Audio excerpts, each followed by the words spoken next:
ভারতের গৌরব হাওড়া ব্রিজ প্রতিদিন লক্ষ লক্ষ যানবাহন ও কত মানুষজন যাতায়াত করে। আজ আমরা জানব সেই ব্রিজের ইতিহাস, কীভাবে এই ব্রিজটি নির্মাণ হলো। আজ আমরা জানতে চলেছি এই ব্রিজের নির্মাণের কাহিনী ও গৌরবময় ইতিহাস। চলুন আজ আমরা জেনে নিই হাওড়া ব্রিজের এক অজানা কাহিনী। নমস্কার, আমি সাগর। ব্রিটিশ প্রশাসন 1855 থেকে 1856 সালে প্রথম একটি সেতুর কথা ভেবেছিলেন।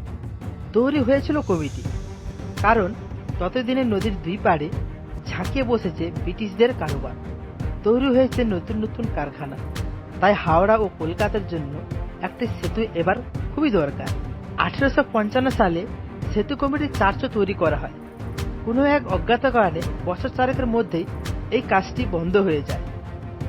1862 সালে বাংলার সরকার East India Railway Company chief engineer George টার্নবুলকে হুগলি নদীর উপরে একটি ব্রিজ নির্মাণের উপর পরীক্ষা নিরীক্ষার জন্য বলেন। 29 মার্চ তিনি প্রয়োজনীয় নকশা উপস্থাপনা করেন, কিন্তু সেই সময় ব্রিজটি নির্মাণ করা হয়নি। 8 বছর পর ঠিক করা হয় একটি সেতু তৈরি করতে হবে। তৎকালীন বাংলার লেফটেন্যান্ট গভর্নমেন্ট সিদ্ধান্ত নেয় সেতু নির্মাণের যাবতীয় দায়িত্ব সরকারের হাতে থাকবে না। 1871 সালে একটি সংগঠনও তৈরি হয়। সেই সংগঠনের অধীনে হাওড়ার প্রথম ভাসমান সেতু নির্মাণে ভার দেওয়া হয়। নদীর উপরে ছিল পন্টন ব্রিজ বা ভাসমান সেতু, নিচে ছিল নৌকো, উপরে পাটাতন, মাঝ বরাবর খুলে দেওয়ার ব্যবস্থা ছিল। এই ব্রিজটির লম্বাই ছিল 1528 ফুট এবং চওড়াই ছিল 48 ফুট। দুই পাশে 60 ফুটের ফুটপাতও ছিল। জাহাজ এবং স্টিমার চলাচলের জন্য সেতুর মাঝখানে 200 ফুট খুলে দেওয়াও হতো। স্টিম চললে সেতু তখন বন্ধ। ভঁ ভঁ শব্দে স্টিম পেরিয়ে যেত, তারপর সেতুটি আবার জুড়ে দেওয়া হতো। পুরনো হাওড়া ব্রিজ নকশা বানিয়েছিল ব্রেডফোর্ড লেজলি, ব্রিটিশ শাসনে রেলওয়ে কোম্পানি খ্যাতনামক কারিগর। ভারতের বহু বড় রেল সেতুর নকশাও তিনি বানিয়েছিলেন, যেমন ব্যান্ডেল ও নৈহাটির মধ্যে জুবলি ব্রিজ। লেজলি ব্রিটেন থেকে এসে সেতু নির্মাণের এলাকা ঘুরে দেখে গিয়েছিলেন। ফিরে গিয়ে তৈরি করেন একটি নকশা। 1871 সালে বাংলার ছোট লট হাওড়া ব্রিজের এক তৈরি করেছিল। তখন এই সেতুর উপরে টোলও বসানো হয়েছিল। তখন এই টোলের টাকায় হাওড়া সেতুর রক্ষণাবেক্ষণের কাজ করা হতো। 1871 সালে লেজলিকে সেতু নির্মাণের ভার দেওয়া হয়। তিনি বিলেতে ফেরত গিয়ে সেতুর ডেক এবং ভাসমান নৌকোর কাজ শুরু করে দেয়। সেই ভাসমান নৌকো এবং ডেকগুলি জাহাজে ভর্তি করে কলকাতার বন্দরে নিয়ে আসা হয়। তারপর সমতল নৌকোগুলো এবং ডেকগুলি একে একে জুড়ে তৈরি হয় প্রথম হাওড়া ব্রিজ। 1874 সালে চলাচলের জন্য খুলে দেওয়া হয় এই সেতুটি। অর্থাৎ 1855 সালে ব্রিটিশ প্রশাসন যা পরিকল্পনা করেছিল তা রূপান্তরিত হয় 19 বছর পরে। সেই সময় পল্টন ব্রিজ তৈরি করতে লেজলি সাহেবের সংস্থাকে 22 লক্ষ টাকা দিতে হয়েছিল। সেতু থেকে সর্বমোট টোল আদায় হয়েছিল 34,11,000 টাকা। বছরে কমপক্ষে 1.5 লক্ষ টাকা আদায় করা হয়েছিল সেই সময়। তবে ভাসমান সেতুর সবচেয়ে বড় বাধা হয়ে দাঁড়িয়েছিল জাহাজ ও স্টিমারে যাতায়াতের ব্যবস্থা।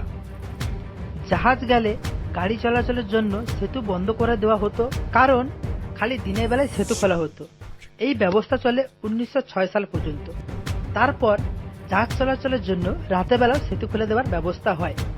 তাতে আগে যেখানে দিনে 24 বার সেতু খুলতে হতো, তা কমে দিনে 4 বার খুলতে হয়। বন্দরের নথি বলছে 1907 থেকে 1908 সাল পর্যন্ত ব্রিজের মাঝখান দিয়ে মোট 30,024টি জাহাজ, স্টিমার, লঞ্চ গিয়েছিল। তবে রাতের জাহাজ চলাচলের ব্যবস্থার যানজটটা কেটে যায়, কিন্তু গাড়ি চলাচলের যানজট তখনও কমে না। তাই ব্রিটিশরা অনুভূতি করেছিল এবার একটা নতুন ব্রিজের প্রস্তাব প্রদান করা যায়। 1906 সালে বন্দর কর্তৃপক্ষ বন্দরের chief engineer, east India railway chief engineer এবং কলকাতা পৌরসভার চিফ ইঞ্জিনিয়ারের নেতৃত্বে একটি কমিটি নিয়োগ করা হয়। সব চিফ ইঞ্জিনিয়ারের নেতৃত্বে একটি প্রয়োজনীয় তথ্য উপস্থাপনও করে। সকল তথ্য ভিত্তিতে নদীর উপরে একটি ভাসমান সেতুর বদলে একটি ঝুলন্ত সেতু সিদ্ধান্ত গ্রহণ করে। এই পরিকল্পনা মোটেই পছন্দ হয়নি লেসলি, কারণ তখনও পর্যন্ত পৃথিবীতে 3টি মাত্র ঝুলন্ত ব্রিজ বানানো হয়েছিল। নতুন প্রযুক্তি নিয়ে ভারতে পরীক্ষা নিরীক্ষা করতে চাননি তিনি। এর মধ্যে 1917 সালে কানাডায় পোদা কেবল সেতু ভেঙে পড়ে। লেসলি সাহেবের নতুন একটি ভাসমান সেতুর পক্ষেই মত দিয়েছিল। এই মতামত ছিল পোস্ট কমিশনারও, কারণ বন্দরের কাছে সেতুর গরুর গাড়ি চলাচলের চেয়ে বিলেত থেকে আসা জাহাজগুলো আরও বেশি জরুরি ছিল তাদের। প্রাথমিক কমিটি গঠনের পর 1911 সালে নতুন হাওড়া সেতু নির্মাণের নকশা চাওয়া হয়। পরের বছরই সারা বিশ্ব জুড়ে 11টি সংস্থা 18টি নকশা জমা দেন, কিন্তু এই নকশাগুলো ছিল বাঁশকুলো মডেলের, অর্থাৎ সেতুর মাঝ বরাবর খোলার ব্যবস্থা ছিল। এর মধ্যে চলে আসে প্রথম বিশ্বযুদ্ধ। ব্রিটিশরা নতুন কোনো পরিকাঠামো প্রকল্প থেকে সরে আসে। 1917 থেকে 1927 পর্যন্ত যুদ্ধের কবলে পড়ে অর্থনৈতিক ধাক্কা খায়, ফলে নতুন কোনো পরিকাঠামোর প্রকল্প ব্রিটিশরা আর কোনোদিনই ভাবেনি। পরে 1921 সালে ফাইল ঝেলে ফের কাজ শুরু করা হয়, আর তা শুরু হতেই সামনে এসে পড়ে পোস্ট কমিশন রেলওয়ে চিফ ইঞ্জিনিয়ারের বিভিন্ন মতামত।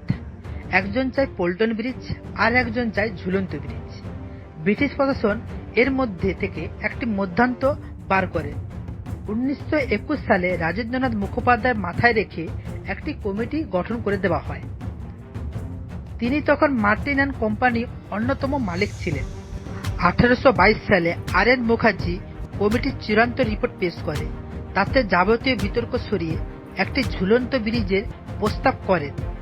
ঠিক হয় এমন প্রযুক্তি হবে সেতুর নিচ দিয়ে অনায়াসে জাহাজ সীমা যাতায়াত করতে পারে। 1926 সালে আইন পাস হয়, the new Howrah bridge act. আইন তো পাস হল। এরপর 1930 সালে 15 মার্চ গভর্নমেন্ট বৈঠক ডেকে সেতু নির্মাণের জন্য এগিয়ে যাওয়ার নির্দেশ দেন।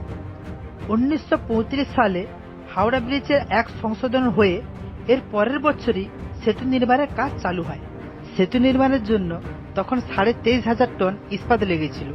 মজার বিষয় হলো, তখন এই টাটা স্টিলই এই ইস্পাতগুলি দিয়েছিল। কিন্তু ত্রিশক্তির বিরুদ্ধে যুদ্ধ জাপানে বিমানে আক্রমণের আশঙ্কায় সরকারি সেতুটি তখন আনুষ্ঠানিকভাবে উদ্বোধন হয়নি। সেতুটি ব্যবহারের জন্য প্রথম যানটি ছিল একটি নির্জন ট্রাম। 1937 সালে এই ব্রিজের কাজ শুরু হয়, আর কাজ শেষ হয় 1942 সালে আগস্ট মাসে। কিন্তু 1943 সালে 3 ফেব্রুয়ারিতে জনসাধারণের জন্য এই ব্রিজটি খুলে দেওয়া হয়। হাওড়া ব্রিজ শুধুমাত্র একটি ইঞ্জিনিয়ারদের কৃতিত্ব নয়, এটি একটি আধুনিক প্রযুক্তিগত উজ্জ্বল নিদর্শন।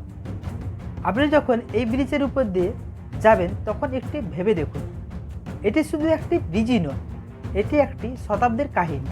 হাওড়া ব্রিজের ইতিহাস আপনাদের কেমন লাগলো কমেন্ট করতে ভুলবেন না। ভালো লাগলে লাইক, শেয়ার এবং সাবস্ক্রাইব করতে ভুলবেন না। ধন্যবাদ।